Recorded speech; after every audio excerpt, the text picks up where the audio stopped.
सर्व पत्रकार बंधू आणि भगिनींचं स्वागत।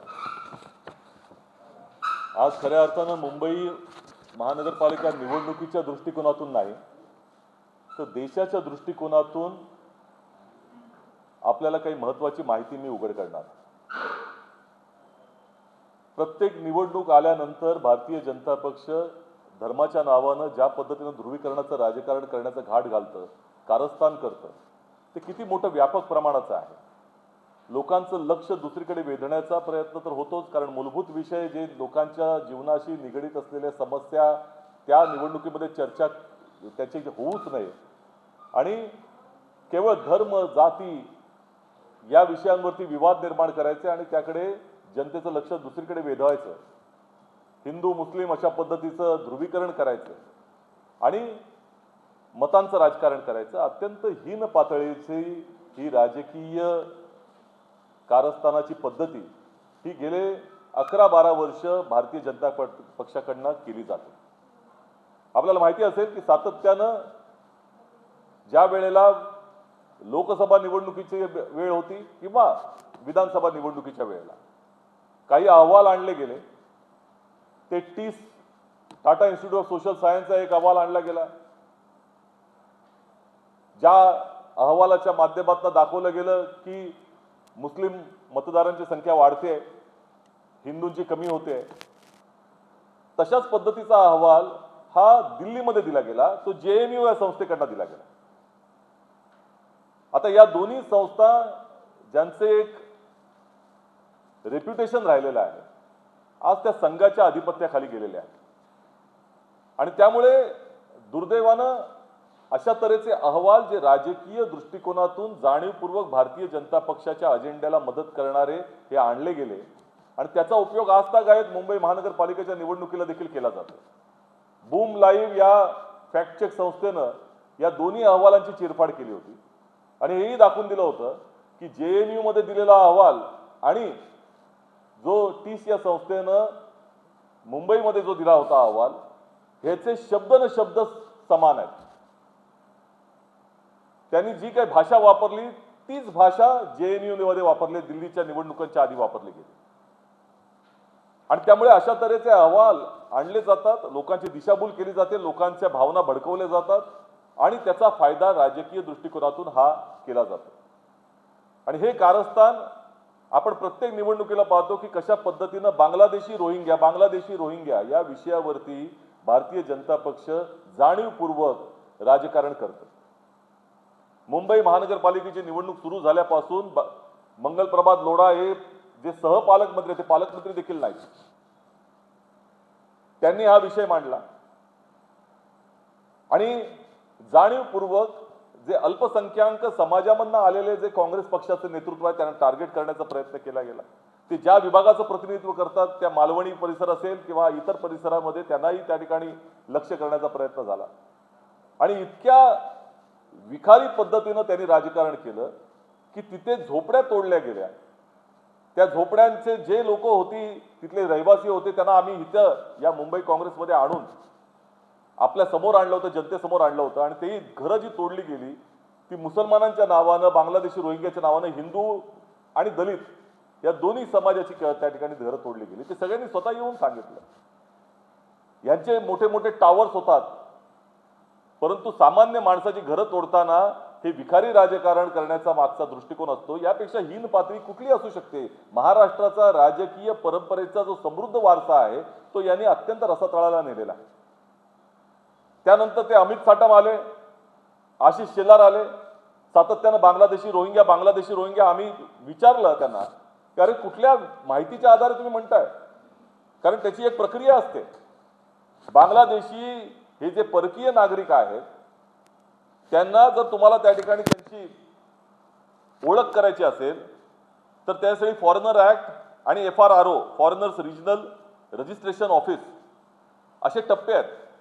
स्थानिक पोलीस, स्थानिक जी स्पेशल ब्रांच असते किंवा FRRO याची चौकशी करतात, त्याच्या नागरिकत्वाची चौकशी केली जाते, त्याचं आधार कार्ड बघितलं जातं, त्याचं त्या ठिकाणी रेशन कार्ड, घराचा पुरावा, नागरिकत्वाची इतर काही साधनं आहेत का हे पाहिलं जातं आणि जर संशयास्पद असेल तर ते FRRO कडे पाठवलं जातं।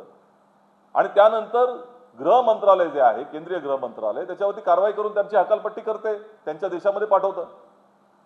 युपीए कालावधीमध्ये जवळपास 2004 ते 2014चा जो आकडा आमच्याकडे आहे, 87,000 पेक्षा जास्त बांगलादेशींना आम्ही बांगलादेशामध्ये परत पाठवून दिलं.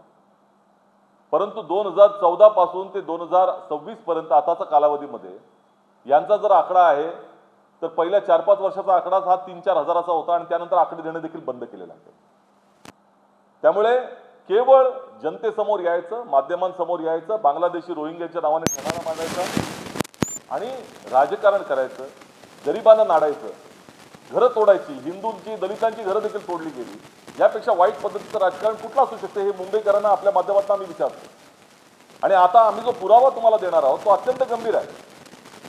कारण ज्या पद्धतीचं राजकारण या कालावधीमध्ये त्या मंगलप्रभात लोढांपासून त्या भारतीय जनता पक्षाच्या लोकांनी केलं, त्याच वेळेला आम्ही केंद्रीय गृह मंत्रालयाकडे आमच्या काही जवळच्या लोकांपासून जे आरटीआय ऍक्टिव्हिस्ट आहेत त्यांच्याकडनं माहितीच्या अधिकाराच्या अन्वये माहिती मागितली होती. आता ती माहिती कोणती मागितली होती ती देखील आपल्या समोर आहे. मी सगळी त्याची कॉपी देखील दिलेली आहे. ती माहिती दिलेली होती. त्यांनी 4 प्रश्न विचारले की, आणि ही 8 डिसेंबरला हा अर्ज त्यांनी दाखल केला होता की total number of Bangladeshi Rohingyas nationals detained, apprehended और found staying illegally in Mumbai city in last 3 years. हा इयर वाईज डेटा मागितला. याचा अर्थ काय की गेल्या 3 वर्षामध्ये किती रोहिंग्या लोकांना आयडेंटिफाय केलं गेलं, त्यांची ओळख पटवली गेली बांगलादेशींची, त्यांना त्या ठिकाणी त्यांचा अटकाव केला गेला, आणि असे किती लोक जे आहेत की ते जे बेकायदेशीरपणे मुंबईमध्ये तुम्हाला सापडले. हा पहिला प्रश्न विचारला होता. दुसरा प्रश्न विचारला होता की how many cases have been received by FRRO from Mumbai police for further investigation. कारण हा टप्पा जो मगाशी मी सांगितला की पहिली गोष्ट असते की मुंबई पोलिसांच्या मार्फत, स्पेशल ब्रांचच्या मार्फत त्याची चौकशी होते आणि त्याच्यामध्ये जर संशयित आढळले तर ते फॉरेन रजिस्ट्रेशन जे ऑफिस आहे, फॉरेन रिजनल रजिस्ट्रेशन ऑफिस, तिकडे पाठवलं जातं. केंद्रीय गृह मंत्रालयाच्या अखत्यारीत येतं. असे किती केसेस पाठवले तुम्ही? तिसरा जो प्रश्न विचारला की या बांगलादेशी आणि रोहिंग्या जे नॅशनल्स आहेत जे मुंबईमधनं डिपोर्ट केले गेले गेल्या 3 वर्षामध्ये, जे बांगलादेशाला परत पाठवले, including number of persons and month wise data, तो जो आम्हाला द्या, प्रत्येक महिन्यामध्ये किती पाठवले, किती लोक आहेत असे पाठवले गेले, आणि ही डिपोर्टेशनची जी म्हणजे परत पाठवण्याची जी प्रोसेस आहे ती दाखवा जी तुमच्याकडे रेकॉर्ड झाली असेल तर. चौथा जो प्रश्न विचारला होता तो होता की name and designation of the officer department responsible for handling detention, verification and deportation of foreign nationals in Mumbai. मुंबईमध्ये हे जे लोक आहेत त्यांना आयडेंटिफाय करण्याची जबाबदारी कोणाच्या अधिकाऱ्याकडे आहे ते सांगा. या 4ही प्रश्नांचं 30 तारखेला त्यांनी केंद्रीय गृह मंत्रालयाने उत्तर पाठवलेलं आहे आणि त्यांनी काय म्हटलेलं आहे ते अत्यंत धक्कादायक आहे. हेच उत्तर त्यांनी लोकसभेमध्ये, संसदेमध्ये देखील दिलं होतं. तिथे देखील टाळाटाळ केली जाते. त्यांनी असं म्हटलं आहे की तुमच्या या ऑनलाईन ॲप्लिकेशनला sort information is not available with the undersigned CPIO. केंद्रीय गृह मंत्रालयाकडे त्याची माहिती उपलब्ध नाही आणि मग त्यांनी एका डिपार्टमेंटकडनं दुसऱ्या डिपार्टमेंटकडे टोलवाटोलवी केली. हे सगळा जो विभाग आहे हा केंद्रीय गृह मंत्रालयाकडे येतो हे लक्षात घेतलं पाहिजे. आणि केंद्रीय गृह मंत्र्यांपासून ते राज्यातल्या नेत्यांपासून हे जे बोंब मारतायत त्या केंद्रीय गृह मंत्रालयाकडे माहिती आता उपलब्ध नाही आहे. मुंबईमधनं किती पाठवले ही जाणीव ही कोण ठेवणार माहिती? केंद्रीय गृह मंत्रालयाने ठेवली पाहिजे ना. पोलीस देतात की पोलिसांनी किती डिटेन केले मुंबईच्या, किती FRRO कडे पाठवले. हे जे आता पालकमंत्री आहे, सहपालकमंत्री, ते आता त्यांनी पळ काढला या निवडणुकीपासून, कारण आम्ही त्यांना ब्रँड अँबॅसेडर घोषित केला होता. व्यापारी म्हणून आल्या आणि राज्यकर्ते बनले ते दोडा आता गप्पा बसलेले आहेत. आता ते अमित साटम बोलतायत. आमचं आव्हान आहे, सांगा आम्हाला की किती बांगलादेशी तुम्ही त्या मुंबई पोलिसांनी गेल्या 3 वर्षामध्ये, तुमचं सरकार आहे ना, किती बांगलादेशीनं तुम्ही पकडलं, डेटा जाहीर करा. किती FRRO कडे केस पाठवले. केंद्रीय गृह मंत्रालय म्हणते आमच्याकडे मुंबईची माहितीच नाहीये म्हणून. याचा अर्थ काय होतो? म्हणजे मुंबईकरांच्या मूलभूत विषयांवरती समस्यांपासून दुसरीकडे लक्ष वळवायचं, यापेक्षा मुंबईकरांचा अवमान, मुंबईकरांचा वरती आक्रमण आणि मुंबईकरांच्या वरचा अन्याय कुठला असू शकतो? तुम्ही हिंदू मुस्लिम अशा तऱ्हेचं जप करताय, हे राजकारण करताय आणि कुठल्या विषयावरती ज्याच्यामध्ये तथ्य देखील दिसत नाही.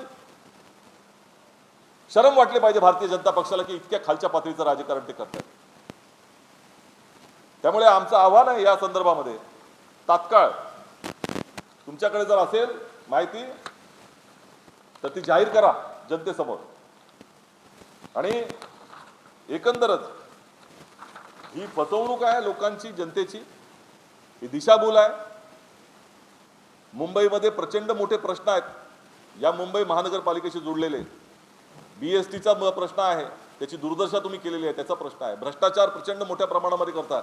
जय श्रीराम म्हणून ईश्वराच्या नावानं मतं मागायची आणि त्यानंतर मतं मिळाल्यानंतर, सत्ता मिळाल्यानंतर तिथे जाऊन भ्रष्टाचार करायचा, नीतीभ्रष्ट काम करायचं, ते ईश्वराचाच अपमान आहे. हे भारतीय जनता पक्ष करतं, हे यांचं हिंदुत्व आहे. हे असत्य बोलणं हे हिंदुत्वामध्ये जमतं का, बसतं का? त्यामुळे निश्चितपणे हा अत्यंत गंभीर आहे. आम्हाला केंद्रीय गृह मंत्रालयाचं अपयश याच्यातनं दिसतंय. बॉर्डर सिक्युरिटी फोर्स ही त्यांच्याकडे आहे. बॉर्डरचा पार करून हे बांगलादेशी आतमध्ये येतात कसे? गेल्या 12 वर्षामध्ये इतके आले कसे? केंद्रीय गृह मंत्रालय झोपा काढत होतं का? आणि हे जे भारतीय जनता पक्षाचे जे आरोप करतायत, त्यांचं सरकार दोन्हीकडे डबल इंजिन, हे डबल इंजिन देखील बांगलादेशीनं ओळखू शकत नाही, काढू शकत नाही. इतके हतबलात तुम्ही, इतके अकार्यक्षम आहात. अमित साटमांमध्ये हिंमत असेल आणि भाजपच्या कुठल्याही नेत्यामध्ये हिंमत असेल तर सगळं डेटा समोर आणावा. धन्यवाद.